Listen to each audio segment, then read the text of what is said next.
this is Ari Alabak, and welcome to JHN. And today we are focusing on the city of Chevron.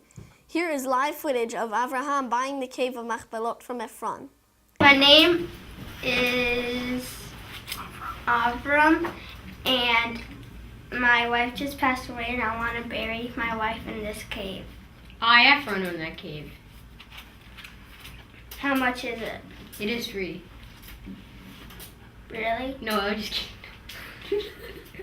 Yes, we are brothers. I will help you out. I'm ready to bury my wife. Oh, by the way, it costs 400 silver coins. Fine. Woohoo! My camel will now have a house! Thank you, Avraham and Ephron, for the wonderful reenactment. And did you know King David's first main ruling city was Chevron? And here is Farron, who is going to talk about the modern history of Chevron. Thanks, Ari. 79 years ago, in the summer of August 23rd, 1929, Arabs attacked the Jews, killing 67 people. They knew they wouldn't be prepared because it was Shabbos morning. Why did this happen, you may ask? Well, the Arabs thought the Jews were going to attack them, so they attacked first. But in the long run, it made Hebron and the Jews stronger. And now, Rabbi Solish for a look of how the Jews got the cave Machpelah back in 1967. Thank you, Farron.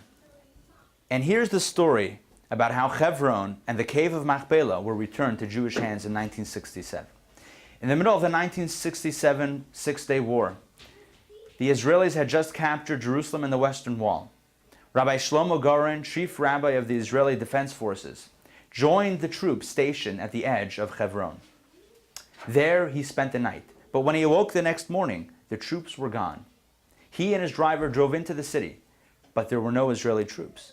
Instead, he found the local Arabs with white sheets hanging outside of their windows and doors, and he realized that the entire town had surrendered to the Israelis, although there were no troops around.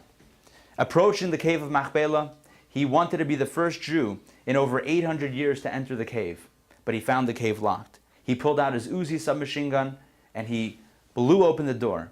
He went into the cave of Machpelah, put up an Israeli flag, and brought in a Sefer Torah as he blew the shofar.